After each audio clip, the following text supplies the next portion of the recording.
മുണ്ടക്കൈ ചൂരൽമല പുനരധിവാസവുമായി ബന്ധപ്പെട്ട കോൺഗ്രസിന്റെ പണപ്പിരിവിൽ കൂടുതൽ ആരോപണങ്ങളുമായി CPIM രംഗത്ത്.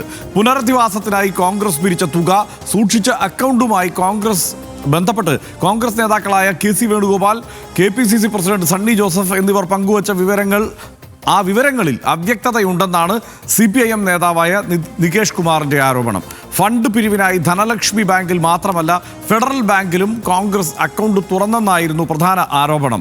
കോൺഗ്രസ് തിരുവനന്തപുരം വെള്ളയമ്പലം ബ്രാഞ്ചിൽ ആരംഭിച്ച അക്കൗണ്ട് നമ്പരും നികേഷ് കുമാർ പങ്കുവച്ചു. കൂടാതെ സ്ഥലം രജിസ്റ്റർ ചെയ്യാനെന്ന പേരിൽ പ്രവാസി മലയാളിയുടെ അക്കൗണ്ടിലേക്ക് പോയത് കോടികളാണ് എന്നും സമൂഹ മാധ്യമങ്ങളിലൂടെ പങ്കുവച്ച വീഡിയോയിൽ നികേഷ് കുമാർ ആരോപിക്കുന്നു. ഏറെ വിവാദങ്ങൾക്ക് ശേഷം ഏപ്രിൽ 4-നാണ് വയനാട് പുനരധിവാസത്തിനായി കോൺഗ്രസ് പിരിച്ച ഫണ്ടിന്റെ കണക്ക് KPCC പ്രസിഡന്റ് സണ്ണി ജോസഫ് പുറത്തുവിട്ടത്. എന്നാൽ ഇത് കള്ളക്കണക്കാണെന്നുള്ള ആരോപണങ്ങൾ ആദ്യം മുതലേ CPIM ഉന്നയിച്ചിരുന്നു. അതേസമയം ആരോപണങ്ങളിൽ കോൺഗ്രസ് നേതാക്കൾ ഇതുവരെ മറുപടി നൽകിയിട്ടില്ല. കേരളം പോളിംഗ് ബൂത്തിലേക്ക് എത്താൻ മണിക്കൂറുകൾ മാത്രം ബാക്കി നിൽക്കെ വയനാട് പുനരധിവാസ ഫണ്ടുമായി ബന്ധപ്പെട്ട് അവ്യക്തതകൾ തുടരുന്നത് കോൺഗ്രസിന് ക്ഷീണമാകുമോ? ആദ്യം കാണാം RD Extra. വയനാട് ദുരന്തബാധിതർക്കുള്ള കോൺഗ്രസ് ഫണ്ട് വിവാദത്തിൽ ആരോപണം കടുപ്പിക്കുകയാണ് CPIM. ഫണ്ട് സമാഹരണത്തിനെന്ന പേരിൽ കോൺഗ്രസ് ആരംഭിച്ച ചില അക്കൗണ്ടുകളിലെ വിവരങ്ങൾ മറച്ചുവെച്ചെന്നാണ് ആരോപണം. ധനലക്ഷ്മി ബാങ്കിന് പുറമെ ഫെഡറൽ ബാങ്കിലും കോൺഗ്രസ് അക്കൗണ്ട് തുടങ്ങിയെന്നും ഈ അക്കൗണ്ടിലും കോടികൾ വന്നിട്ടുണ്ടെന്നും CPIM ആരോപിച്ചു. കോടിക്കണക്കിന് രൂപ പലതവണയായി പിൻവലിച്ചു. UAE-യിലുള്ള ഒരു മലയാളിയുടെ അക്കൗണ്ടിലേക്ക് പണം കൈമാറിയിട്ടുണ്ടെന്നും CPIM ആരോപിക്കുന്നു. CPIM കണ്ണൂർ ജില്ലാ കമ്മിറ്റി അംഗം MP നികേഷ് കുമാറാണ് സോഷ്യൽ മീഡിയയിലൂടെ ഇക്കാര്യം ആരോപണമായി ഉയർത്തിയത്. ഫെഡറൽ ബാങ്ക് അക്കൗണ്ട് നമ്പർ ഉൾപ്പെടെയുള്ള വിവരങ്ങൾ CPIM പുറത്തുവിട്ടു. വിവാദങ്ങൾക്കൊടുവിൽ ഏപ്രിൽ 4-നാണ് വയനാട് ഫണ്ടിന്റെ വിവരങ്ങൾ കോൺഗ്രസ് നേതൃത്വം വെളിപ്പെടുത്തുന്നത്. 5,38 ലക്ഷം രൂപയാണ് ലഭിച്ചതെന്നും അതെല്ലാം ഭൂമി വാങ്ങാൻ ചെലവാക്കിയെന്നുമാണ് KPCC പ്രസിഡന്റ് സണ്ണി ജോസഫ് പറഞ്ഞത്. വീടുകൾ നിർമ്മിക്കാൻ പാർട്ടി ഫണ്ടിൽ നിന്ന് പണം ചെലവഴിക്കുമെന്നും സണ്ണി ജോസഫ് വ്യക്തമാക്കി. വീട് നിർമ്മാണത്തിന് കല്ലിട്ടെങ്കിലും ഇതുവരെ പണികൾ തുടങ്ങാൻ കോൺഗ്രസിന് സാധിക്കാത്തത് വലിയ വിമർശനങ്ങൾക്കാണ് വഴി തുറന്നിട്ടുള്ളത്. RD Extra news Malayalam.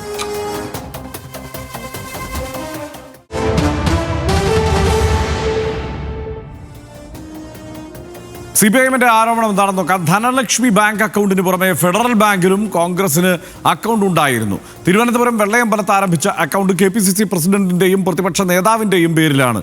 ഈ അക്കൗണ്ടിൽ 8 സംഖ്യയുടെ പണമിടപാട് നടന്നിട്ടുണ്ട്. അതായത് കോടികൾക്കപ്പുറം ഉള്ള, അതായത് 1 കോടിക്ക് മേലുള്ള പണമിടപാട് നടന്നിട്ടുണ്ട്. അക്കൗണ്ട് നമ്പർ അടക്കം പങ്കുവെച്ചുകൊണ്ടാണ് ആരോപണം. അക്കൗണ്ടിൽ എത്ര രൂപയുണ്ടെന്ന് വ്യക്തമാക്കണം. എന്തുകൊണ്ട് ഈ അക്കൗണ്ടിന്റെ വിശദാംശങ്ങൾ പുറത്തുവിട്ടില്ല? 2024 തന്നെ ലക്ഷങ്ങൾ ഒരു അക്കൗണ്ടിലേക്ക് പോയിട്ടുണ്ട്. ഇത് ആർക്ക് എന്തിന് കൊടുത്തു എന്ന് വ്യക്തമാക്കാൻ സാധിക്കുമോ? ഭൂമി രജിസ്റ്റർ ചെയ്യാനെന്ന പേരിൽ ഒരു പ്രവാസി മലയാളിയുടെ അക്കൗണ്ടിലേക്ക് പണം പോയിട്ടുണ്ട്. ഇയാളുമായി കരാർ ഉണ്ടാക്കിയിട്ടുണ്ടോ എന്നുള്ളതാണ് ചോദ്യങ്ങൾ. വലിയ തുക സംഭാവന ചെയ്തെന്ന നേതാക്കളുടെ സാമൂഹ്യ മാധ്യമ പോസ്റ്റുകൾ ചോദ്യം ചെയ്യപ്പെടുമെന്ന ഭയത്തിലാണ് വിവരങ്ങൾ പങ്കുവയ്ക്കാത്തത് എന്നുമാണ് CPIM ആരോപിക്കുന്നത്. ബാങ്ക് സ്റ്റേറ്റ്മെന്റ് പുറത്തുവിടില്ലെന്ന് അറിയാമെങ്കിലും പുറത്തുവിടാൻ കോൺഗ്രസിനെ വെല്ലുവിളിക്കുകയാണ് എന്നും പറയുന്നു. KPCC പ്രസിഡന്റ് അന്ന് പറഞ്ഞത് എന്താണെന്ന് കൂടി നമുക്ക് നോക്കാം. KPCC പ്രസിഡന്റിന്റെയും പ്രതിപക്ഷ നേതാവിന്റെയും ജോയിന്റ് അക്കൗണ്ടിലാണ് പണം നിക്ഷേപിച്ചത്. 5,38,21,632 രൂപയാണ് ആകെ അക്കൗണ്ടിലേക്ക് ലഭിച്ചത്. 1,05,00,000 രൂപ യൂത്ത് കോൺഗ്രസും KPCCക്ക് കൈമാറി. ഇതിൽ ആദ്യഘട്ടമായി 3 ഏക്കർ 24.5 സെന്റ് ഭൂമി മേടിക്കാൻ 3,68,36,388 രൂപ ചെലവായി.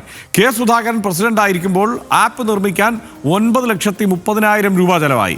രണ്ടാം ഘട്ടമായി 2 ഏക്കർ 18 സെന്റ് ഭൂമി മേടിക്കാൻ 2,50,30,272 രൂപ കൊടുത്തു. KPCCയുടെ ഫണ്ടിൽ നിന്ന് 97,51,212 രൂപ അധികമായി ചെലവഴിച്ചു. ഭൂമി വാങ്ങുന്നതിന് ഇനിയും 73,90,985 രൂപ ആവശ്യമാണ് എന്നാണ് സണ്ണി ജോസഫ് പറഞ്ഞത്. വീട് നിർമ്മിക്കാൻ KPCC ഫണ്ടും AICC ഫണ്ടുമാണ് ഇനി ഉപയോഗിക്കുക എന്നും പറഞ്ഞിരുന്നു. പണമിടപാട് നടന്നതെല്ലാം ബാങ്ക് അക്കൗണ്ട് വഴി മാത്രമാണ് എന്നും സണ്ണി ജോസഫ് വ്യക്തമാക്കിയിരുന്നു. CPIM-ന്റെ ആരോപണങ്ങളിൽ വിശദീകരണം നൽകാതെയായിരുന്നു കോൺഗ്രസ് നേതാക്കളുടെ പ്രതികരണം. ആരോപണങ്ങളുമായി ബന്ധപ്പെട്ട ചോദ്യങ്ങളിൽ നിന്ന് KC വേണുഗോപാൽ ഒഴിഞ്ഞുമാറിയപ്പോൾ തന്നോട് ചോദ്യം ചോദിക്കാൻ നികേഷ് കുമാർ ആരാണെന്നായിരുന്നു പ്രതിപക്ഷ നേതാവ് VD സതീശന്റെ പ്രതികരണം. അല്ല, ഇന്നിപ്പം ആ വിഷയങ്ങളല്ല. ഞാനിപ്പം മരണത്തെക്കുറിച്ച് പറഞ്ഞു, ഇലക്ഷൻ കമ്മീഷനെ കുറിച്ചുള്ള കാര്യം പറഞ്ഞു. മറ്റൊരു വിഷയവും ഞാൻ പറഞ്ഞില്ല. മറ്റൊരു വിഷയവും ഞാൻ പറഞ്ഞോ? മറ്റൊരു വിഷയവും ഞാൻ പറഞ്ഞോ? നികേഷ് കുമാർ ആരാണ് എന്നോട് ചോദ്യം ചെയ്യുക? നികേഷ് കുമാറിന് ചോദിച്ചതിന് ഉത്തരം പറയണത് AKG സെന്ററിലെ വല്ല പ്യൂണിനോട് ചോദിക്കാൻ പറ, അല്ലെങ്കിൽ അവിടെയുള്ള അറ്റൻഡറോട് ചോദിക്കാൻ പറ. നികേഷ് കുമാർ ആയിട്ടില്ല എന്നോട് ചോദ്യം ചോദിക്കുക. അദ്ദേഹം ആരാണ്? CPM-ന്റെ ആരാ?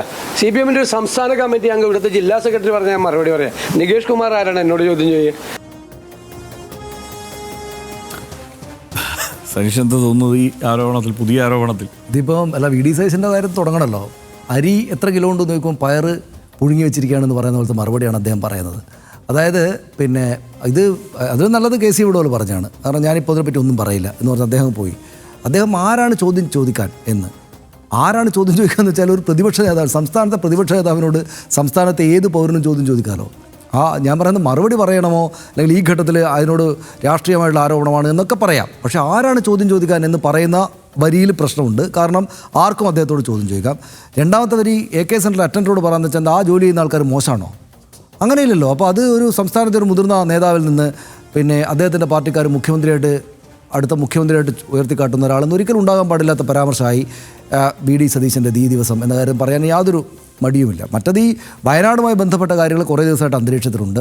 അതിനകത്ത് തൃപ്തികരമായിട്ടൊരു മറുപടി നൽകാൻ കോൺഗ്രസിന് സാധിച്ചിട്ടില്ല എന്നത് വസ്തുതാപരമായിട്ട് നമ്മുടെ മുന്നിൽ നിൽക്കുകയാണ്. അപ്പോഴാണ് ഇന്നിപ്പോൾ രാവിലെ വന്നിട്ട് ഇങ്ങനൊരു പരാമർശം മുന്നിലേക്ക് ഈ കാര്യം നികേഷ് കുമാർ വെക്കുന്നത്. അപ്പോൾ അതിനകത്ത് വളരെ സോളിഡായിട്ട് നമ്പറൊക്കെ പറഞ്ഞിരിക്കുകയാണ്. അതിനകത്ത് 2024 പൈസ പോയിട്ടുണ്ടെന്ന് പറഞ്ഞാൽ സ്വാഭാവികമായിട്ടും അതൊരു വളരെ കൺസേൺഡ് ആയിട്ടുള്ള കാര്യമാണ്. പക്ഷേ ഒരു കാര്യമുള്ള, നമ്മളിപ്പോൾ നോക്കുക പേരാമ്പ്ര UDF സ്ഥാനാർത്ഥി ഫാത്തിമ തഹ്ലിയക്കെതിരെ പരാതി, വീഡിയോയിലൂടെ തെറ്റായ പ്രചാരണം നടത്തിയെന്നാണ് പരാതി എന്ന് ബ്രേക്കിംഗ് ന്യൂസ് ഇപ്പോൾ പോലും നമ്മുടെ ചാനലിൽ പോകുന്നുണ്ട്. എന്ന് വെച്ചാൽ ഇപ്പോൾ പോലും ഈ എന്തെങ്കിലും കുഴപ്പമുള്ള സംഗതികളെക്കുറിച്ച് ഇരു പാർട്ടികളും അല്ലെങ്കിൽ 3 പാർട്ടികളും അങ്ങോട്ടും ഇങ്ങോട്ടുമൊക്കെ പരാതി കൊടുക്കുന്നുണ്ട്. ഞങ്ങൾക്കെതിരെ തെറ്റായ കാര്യം നൽകി, അതുകൊണ്ട് പരാതി. ഞങ്ങൾക്കെതിരെ തെറ്റായ പ്രചാരണം നടത്തി, അതുകൊണ്ട് പരാതി കൊടുക്കുന്നു. അത് LDF-കാരും UDF-കാരും NDA-കാരും ഒക്കെ പല സ്ഥലങ്ങളായിട്ട് കൊടുക്കുന്നുണ്ട്. കാരണം എന്താണ്? അവർക്ക് ആ പരാതി കൊടുക്കാനുള്ള ധൈര്യമുണ്ട്. ഇവിടെ MP നികേഷ് കുമാർ അല്ല അവിടുത്തെ ഏതെങ്കിലും പ്യൂണ് വന്ന് ചോദിക്കട്ടെ എന്ന് പറയുന്നതിന് പകരം MP നികേഷ് കുമാർ തെറ്റായ പ്രചരണം നടത്തുന്നു എന്ന് പറഞ്ഞ് പരാതി എഴുതി കൊടുത്താൽ പോരെ? തെരഞ്ഞെടുപ്പിൻ്റെ സൈലൻസ്, അതായത് നിശബ്ദ പ്രചാരണ ദിവസം ഇയാൾ വന്നിട്ട് ഇങ്ങനൊരു ആരോപണം ഞങ്ങൾക്കെതിരെ ഉന്നയിച്ചിരിക്കുന്ന തെറ്റായ ആരോപണമാണ് എന്ന് പറഞ്ഞൊരു പരാതി എഴുതി കൊടുത്താൽ പോരെ? അത് ചെയ്യുന്നില്ല. അപ്പോൾ അതിനർത്ഥം എന്താണ്? നാട്ടുകാർക്ക് മനസ്സിലാക്കേണ്ടേ? ഇപ്പോൾ ഇന്നലെ വലിയ ഹിറ്റായി പോയ പാട്ടെന്താണെന്ന് വെച്ചാൽ ഇവരുടെ പണം എവിടെ, കാശ് എവിടെ എന്ന് ചോദിച്ചുകൊണ്ടുള്ളതാണ്.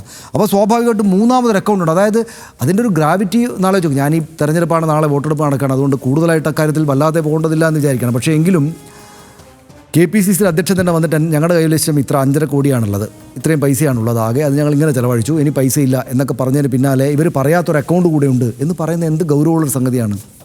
അപ്പോൾ അത് നികേഷ് കുമാർ കള്ളമാണ് പറഞ്ഞെങ്കിൽ അത് വളരെ മോശമാണ് എന്ന് നമ്മൾ പറയണം. കാരണം തെരഞ്ഞെടുപ്പിൻ്റെ നിശബ്ദ പ്രചാരണ ദിവസം രാവിലെ വന്നിട്ട് ഇങ്ങനൊരു കാര്യം ഉന്നയിക്കുകയാണ്. അത് മാത്രമാണോ? അങ്ങനെ ഒരു അക്കൗണ്ട് ഉണ്ട് എന്നും അത് ഇവർ പറയാത്തൊരു അക്കൗണ്ട് ഉണ്ടെന്ന് മാത്രമല്ല അതിനകത്ത് നിന്ന് ഒരുപാട് കോടി പുറത്തേക്ക് പോയിരിക്കുന്നു എന്നും കൂടി അദ്ദേഹം ആക്ഷേപം ഉന്നയിക്കുകയാണ്. അത് കള്ളമാണെങ്കിൽ വളരെ വളരെ തെറ്റായൊരു കാര്യമാണ് എന്ന് നമ്മൾ അദ്ദേഹത്തെ വിമർശിക്കേണ്ടി വരും. പക്ഷേ അത് സത്യമാണെങ്കിൽ എന്ത് ഗൗരവതരമായ കാര്യമാണ് എന്ന് നോക്കൂ. അപ്പോൾ ഇതേക്കുറിച്ചൊരു വിശദീകരണം ഇന്ന് ഈ സമയമാകുന്നതിന് മുമ്പ് നാട്ടുകാർക്ക് മുന്നിൽ കൊടുക്കാൻ ബാധ്യസ്ഥരായിരുന്നു. അവരത് ചെയ്തില്ല. ഇനി അതേക്കുറിച്ചിട്ട് ഒരു തോന്നലെങ്കിലും നാട്ടുകാർക്കിടയിൽ ഉണ്ടാക്കാൻ ഒരു പരാതിയെങ്കിലും കൊടുക്കേണ്ടതായിരുന്നു. അതും ചെയ്തിട്ടില്ല. എന്ന് വെച്ചാൽ നമ്മളെന്താ വിചാരിക്കേണ്ടത്? അപ്പോൾ ഇത് വളരെ ഗൗരവതരമായിട്ടൊരു കാര്യമാണ്. അതുകൊണ്ട് ഇപ്പം നാളെ വോട്ടെടുപ്പായതുകൊണ്ട് ഞാൻ ആളുകളുടെ ഈ നിശബ്ദ പ്രചാരണ സമയത്ത് വല്ലാതെ അങ്ങ് കയറി അവരെ ആക്രമിക്കേണ്ടെന്ന് കരുതിയോണ്ട് ഞാൻ കൂടുതലൊന്നും പറയുന്നില്ല. ബാക്കി ഹർഷം പറഞ്ഞാൽ മതി. അല്ല, ഞാനും അത് കൂടുതലൊന്നും ഞാനതിനെക്കുറിച്ച് വിശദീകരിക്കാൻ നിൽക്കുന്നില്ല. പക്ഷേ ഇത് ഈ പറഞ്ഞതാണ് അതിനകത്ത് പ്രശ്നം. കാരണം ഇത്രയും ദിവസം ചർച്ച ചെയ്തുകൊണ്ടിരുന്നത് KPCCക്ക് വന്ന പണത്തെക്കുറിച്ചാണ്. അത് വിശദീകരിച്ചത് KPCC പ്രസിഡൻ്റാണ്. അതൊരൊറ്റ അക്കൗണ്ട് നമ്പറിനെ കുറിച്ചാണ് അത് വിശദീകരിച്ചത്. അതിന് മുമ്പ് പറഞ്ഞു ഞങ്ങളുടെ ജോയിൻ്റ് അക്കൗണ്ടിലാണ്. അപ്പോൾ ഇത് 2 അക്കൗണ്ടാണോ ഒരു അക്കൗണ്ടുള്ളൂ, ആ കാര്യത്തെക്കുറിച്ച് ആരും ഒന്നും പറയുന്നില്ല. പ്രതിപക്ഷ നേതാവ് പറയുമ്പോഴും ജോയിൻ്റ് അക്കൗണ്ടിനെ കുറിച്ചാണ് പറയുന്നത്. KPCC പ്രസിഡന്റ് പറയുമ്പോഴും ജോയിൻ്റ് അക്കൗണ്ടിലാണ് ഈ പണം എന്നുള്ള കാര്യം മാത്രമാണ് വിശദീകരിക്കുന്നത്. അപ്പോൾ ജോയിൻ്റ് അക്കൗണ്ട് ആയിക്കോട്ടെ, പക്ഷേ അതിൽ 2 അക്കൗണ്ട് ഉണ്ടെങ്കിൽ 2 അക്കൗണ്ട് ഉണ്ടെന്ന് ആ സമയത്ത് തന്നെ പറയേണ്ടതായിരുന്നു. കാരണം ഇത് പൊതുജനസമക്ഷം ഈ വിഷയം ഒരു പ്രധാനപ്പെട്ട ചർച്ചാ വിഷയമായി വന്ന സ്ഥിതിക്ക് അത് വിശദീകരിക്കുകയാണ് KPCC പ്രസിഡന്റ് ചെയ്തത്. അദ്ദേഹം ഈ പറഞ്ഞതുപോലെ ആ വിശദീകരണത്തിൻ്റെ കാര്യത്തിലൊക്കെ ചില പ്രശ്നങ്ങളുണ്ട്. എങ്കിൽ പോലും അദ്ദേഹം കാര്യങ്ങൾ എഴുതിക്കൊണ്ട് വന്നത് ജനങ്ങളോട് പറയാനുള്ളതാണെന്നുള്ള ബോധ്യമുള്ളത് കൊണ്ടാണല്ലോ അത് പറയുന്നത്. ആ പറയുന്ന ഘട്ടത്തിലെങ്കിലും ഇത് പറയണം 2 അക്കൗണ്ട് ഉണ്ട് എന്നുള്ള കാര്യം. ഇതിപ്പോൾ ഇല്ലെങ്കിൽ, കാരണം ഇതിപ്പോൾ നമുക്ക് അറിയില്ല, പക്ഷേ അന്ന് പത്രവാർത്തകളുണ്ട്. 2 അക്കൗണ്ട് ഉണ്ട് എന്നുള്ളത്. ധനലക്ഷ്മി ബാങ്കിലും ഫെഡറൽ ബാങ്കിലുമായി 2 അക്കൗണ്ടുകൾ തുറന്നിട്ടുണ്ട് എന്ന് അന്ന് KPCC പണം സമാഹരിച്ച് തുടങ്ങുമ്പോഴത്തെ പത്രവാർത്തകൾ വന്നിട്ടുണ്ട്. ആ കാര്യത്തിൽ സംശയമൊന്നുമില്ല. പക്ഷേ പിന്നീട് ഒരെണ്ണം ഉപയോഗിക്കാതിരിക്കുകയായിരുന്നോ എന്ന് നമ്മൾ വിചാരിക്കും. കാരണം നമ്മൾ പിന്നെ അതിനെക്കുറിച്ച് ചിന്തിക്കുന്നില്ല. സത്യസന്ധരാണല്ലോ, അതുകൊണ്ട് നേതാക്കന്മാർ സത്യമാണല്ലോ നമ്മളോട് പറയുന്നത് എന്ന മട്ടിലല്ലേ നമ്മൾ ഈ കാര്യത്തെ എടുക്കൂ. ഇവരെല്ലാം അങ്ങനെ ഇത് തെറ്റായി പറയുമെന്ന് നമ്മൾ കരുതുന്നില്ല. നികേഷ് പറഞ്ഞതാണ് തെറ്റെങ്കിൽ ഒരു സംശയവും വേണ്ട, നികേഷിനെതിരെ പരാതി കൊടുക്കണം. ഇക്കാര്യത്തിൽ കർശനമായ നടപടി സ്വീകരിക്കണം കോൺഗ്രസ് നേതൃത്വം. അത് പ്രതിപക്ഷ നേതാവായാലും KPCC പ്രസിഡന്റ് ആയാലും ഒക്കെ ആ കാര്യത്തിൽ നടപടിയുമായി മുന്നോട്ട് പോകണം. കാരണം തെരഞ്ഞെടുപ്പിന് തൊട്ട് തലേ ദിവസം രാവിലെയാണ് ഇത്തരത്തിലൊരു ആരോപണവുമായി വരുന്നത്. തെറ്റായ ആരോപണമാണെങ്കിൽ ആ നടപടി സ്വീകരിക്കണം.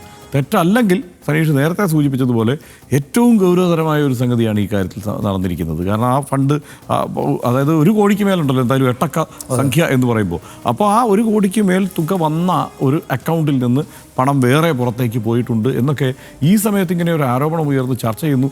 ഇനി അവരെത്ര വിശദീകരിച്ചാലും, ഇനി അങ്ങനെ ഒരു അക്കൗണ്ട് ഉണ്ട്, അതിപ്പോൾ തൽക്കാലം പറയാൻ പറ്റാത്ത മറ്റെന്ത് സാഹചര്യമാണ് എന്ന് പറഞ്ഞാലും അത് ശരിയായ സംഗതിയല്ല എന്നുള്ള കാര്യത്തിൽ, കാരണം ഒരു രാഷ്ട്രീയ പാർട്ടിയെ സംബന്ധിച്ചിടത്തോളം അത് ശരിയായ സംഗതിയല്ല എന്നുള്ള കാര്യത്തിൽ തർക്കമൊന്നുമില്ല. പിന്നെ VD സതീശൻ പറഞ്ഞ കാര്യം അത് പറയാതിരിക്കാൻ പറ്റില്ല. കാരണം എന്താ വെച്ചാൽ അതായത് AKG സെൻറ്ററിൻ്റെ പ്യൂണിനോട് വേണമെങ്കിൽ ചോദിച്ചോട്ടെ. അതായത് നികേഷ് കുമാറിൻ്റെ നിലവാരത്തെ അദ്ദേഹം സ്ഥാനം കൊണ്ടാണ് അദ്ദേഹം അതാണ് അളന്നിരിക്കുന്നത്. നിലവാരത്തെ അങ്ങനെയാണ് എടുത്തു വച്ചിരിക്കുന്നത്. പ്യൂണിനോട് ചോദിച്ചോട്ടെ എന്ന്. പ്യൂൺ ഒരു മോശം പദവിയല്ല. പിന്നെ പ്യൂണിനോട് ചോദിക്കേണ്ട ചോദ്യം അല്ല ഇത് ആരോട് ചോദിക്കേണ്ടത്? ഇത് കോൺഗ്രസ് നേതൃത്വത്തോടുള്ള ചോദ്യമാണ്. പ്യൂണിനോട് ചോദിച്ചു കഴിഞ്ഞാൽ AKG സെൻറ്ററിലെ പ്യൂണിനോട് ചോദിച്ചാൽ AKG സെൻറ്ററിലെ പ്യൂൺ അദ്ദേഹത്തിൻ്റെ ഉത്തരവാദിത്വത്തിൽ അദ്ദേഹം ചെയ്യേണ്ട കാര്യങ്ങളെക്കുറിച്ചുള്ള എന്ത് ചോദ്യത്തിനും വൃത്തിക്കുള്ള ഉത്തരം പറയുമെന്നാണ് ഞാൻ കരുതുന്നത്. അല്ല, അത് ആലോചിച്ചു കർഷ. അതായത് AKG സെൻറ്ററിലെ പ്യൂണിനോട് എൻ്റെ നികേഷ് ചോദിക്കുകയാണ്, എവിടെ വയനാടിൻ്റെ ഫണ്ട് എവിടെ എന്ന് ചോദിച്ചാൽ എന്താണ് ഈ ചോദ്യം ചോദിക്കേണ്ടത് പ്രതിപക്ഷ നേതാവിനോടോ KPCC പ്രസിഡന്റിനോടോ കോൺഗ്രസ് നേതൃത്വത്തോടാണ്. അതാണ് വൃത്തിക്ക് നികേഷ് ചെയ്തിരിക്കുന്നത്. ആ ചോദ്യം ചോദിച്ചിരിക്കുന്നു. നികേഷ് പറഞ്ഞാൽ തെറ്റാണെങ്കിൽ ഒരു സംശയം വേണ്ട, ഞാൻ വീണ്ടും ആവർത്തിക്കുകയാണ്, നടപടി സ്വീകരിക്കണം നികേഷിനെതിരെ. പക്ഷേ ഈ ചോദ്യം അവിടെ ഉന്നയിക്കുമ്പോൾ ഇങ്ങനെയല്ല അതിനോട് പ്രതികരിക്കേണ്ടത്. സംസ്ഥാന കമ്മിറ്റി അംഗമോ ജില്ലാ സെക്രട്ടറിയോ ഒക്കെ ചോദിക്കട്ടെ എന്നൊക്കെ പറയുമ്പോൾ ഏതാണ്ട് അതിനൊപ്പിച്ചുള്ള പദവിയിൽ തന്നെയാണ് നികേഷ് കുമാർ ഇപ്പോൾ ഉള്ളത്. അതായത് സംസ്ഥാന കമ്മിറ്റിയിലെ ക്ഷണിതാവല്ലേ ഇപ്പോൾ നികേഷ്. അങ്ങനെയാണ് കണ്ണൂർ ജില്ലാ കമ്മിറ്റി കണ്ണൂർ ജില്ലാ കമ്മിറ്റിയിൽ അതായത് രാഷ്ട്രീയ പ്രവർത്തകനാണ്. ഞാനതാ ഉദ്ദേശിച്ചത്. ഇപ്പോൾ നികേഷ് പഴയ മാധ്യമപ്രവർത്തകനായിരുന്നു. ആ മട്ടിലല്ല. ഇങ്ങനെയുള്ള പല ചിന്തകൾ കൂടി പ്രവർത്തിച്ചിട്ടാണ് ഇങ്ങനെയുള്ള ചോദ്യങ്ങൾ ഉയരുന്നത്. പിന്നെ വേറൊരു കാര്യമുണ്ട്. നികേഷാണ് എനിക്കെതിരെ ഈ പ്രചാരണം മുഴുവൻ നടത്തുന്നതും അതിന് നേതൃത്വം നൽകുന്നതും എന്നെക്കുറിച്ചുള്ള ഈ മീമുകളും കാർട്ടൂണുകളും ഒക്കെ തയ്യാറാക്കി പുറത്തുവിടുന്നതെന്നുമൊക്കെയുള്ള ഒരു തോന്നലോ അറിവോ അത് VD സതീശനുണ്ട്. അപ്പോൾ അതിൻ്റെ കൂടി ഒരു ദേഷ്യം അദ്ദേഹത്തിന് ഉണ്ടാവാം. എങ്കിൽ പോലും ഈ ചോദ്യം പ്രസക്തമാണല്ലോ. ആ ചോദ്യത്തിനുള്ള ഉത്തരമാണ് അവിടെ പറയേണ്ടത്. അതിന് പകരം ഇങ്ങനെ ആയിരുന്നില്ല പ്രതികരിക്കേണ്ടത് എന്നുള്ളതാണ്. അക്കൗണ്ട് ഉണ്ടോ ഇല്ലയോ എന്നുള്ളത് മാത്രം പറഞ്ഞപ്പോൾ അത് തെരഞ്ഞെടുപ്പ് കമ്മീഷൻ്റെ നിർദ്ദേശമുള്ളതുകൊണ്ട് ഞാൻ പറയില്ലെന്നാണ് KC വേണുഗോപാൽ പറഞ്ഞിരിക്കുന്നത്. ഇതിനകത്ത് ഒരു കാര്യമുള്ള പക്ഷേ, നാളെ ഇപ്പോൾ വോട്ടെടുപ്പ് നാളെയും കഴിയും. അടുത്ത മാസം 4-ാം തീയതി റിസൾട്ട് വരും. ഒന്നുകിൽ ഇവരോ അല്ലെങ്കിൽ LDFO സർക്കാർ ഉണ്ടാക്കും. ഇവരോ സർക്കാർ ഉണ്ടാക്കിയാലും ഇത് വലിയ വിഷയമായിട്ട് നിൽക്കും. കാരണം അത് ഇവർ പ്രതിപക്ഷത്താണെങ്കിൽ നിങ്ങൾ പറയേണ്ടി വരും, ഇതെന്താണ്, എവിടെയാണ് പണം എന്ന്, ഈ വീട് ഉണ്ടാക്കി കൊടുക്കേണ്ടത്, അതിൻ്റെ കാശ് എവിടെ എന്നുള്ള ചോദ്യം സ്വാഭാവികമായിട്ടും ഇവർ പ്രതിപക്ഷത്താണെങ്കിലും ഉണ്ടാവും. ഇനി ഇവർ ഭരിക്കാൻ പോവുകയാണെങ്കിലോ കൂടുതൽ വലുതായിട്ടുണ്ടാവും. എവിടെ നിങ്ങളുടെ പണം എവിടെ? പിന്നാലെ ആ ചോദ്യങ്ങൾ ഉയരും. കാരണം എന്താ വെച്ചാൽ 6 മാസത്തിനകത്ത് അത് വീട് നിർമ്മിച്ചു കൊടുക്കും എന്നാണ് ഇവർ ഈ തെരഞ്ഞെടുപ്പ് വേദികളിലെല്ലാം ആവർത്തിച്ചപ്പോൾ പറഞ്ഞിരിക്കുന്നത്. ഈ വലിയ പ്രതിസന്ധിയെ മറികടക്കാൻ വേണ്ടി അതാണ് പറഞ്ഞിരിക്കുന്നത്. ഇവർ സർക്കാർ രൂപീകരിച്ചു എന്നിരിക്കട്ടെ, പ്രതിപക്ഷത്ത് LDF പ്രതിപക്ഷത്താണെങ്കിൽ പിന്നെ അതിൻ്റെ പേരിലായിരിക്കും വലിയൊരു ആദ്യത്തെ സമരം ചിലപ്പോൾ നമ്മൾ കാണാൻ പോകുന്നത്, ആദ്യത്തെ പ്രശ്നം നമ്മൾ കാണാൻ പോകുന്നത്. അപ്പോൾ ഇതൊരു വലിയ പ്രശ്നമാണ്. ആ ചോദ്യം അവിടെ ഇങ്ങനെ മുഴങ്ങി നിൽക്കുകയാണ്. അതിനുള്ള ഉത്തരം അവർ തരേണ്ടതുമുണ്ട്. ഏറെ വിമർശനങ്ങൾക്കും വിവാദങ്ങൾക്കും ഒടുവിലാണ് കോൺഗ്രസ് അവരുടെ വയനാട് പുനരധിവാസവുമായി ബന്ധപ്പെട്ട കണക്കുകൾ പുറത്തുവിട്ടത്. എന്നാൽ കണക്ക് പുറത്തുവിട്ടതിന് മണിക്കൂറുകൾക്കുള്ളിൽ തന്നെ ആ കണക്കിലെ അവ്യക്തതകളെ CPIM ഉയർത്തിക്കാട്ടിയിരുന്നു. ജനങ്ങൾ പോളിംഗ് ബൂത്തിലേക്ക് എത്തുന്നതിന് മണിക്കൂറുകൾക്ക് മുമ്പ് മറ്റൊരു ആരോപണവുമായി CPIM വീണ്ടും കോൺഗ്രസിനെ വെട്ടിലാക്കിയിരിക്കുകയാണ്. ആരോപണങ്ങൾക്ക് മറുപടി നൽകാൻ കോൺഗ്രസ് നേതാക്കൾ ആരും മുതിരുന്നില്ല എന്നതും വിഷയത്തിൻ്റെ ഗൗരവം വർദ്ധിപ്പിച്ചിരിക്കുകയാണ്.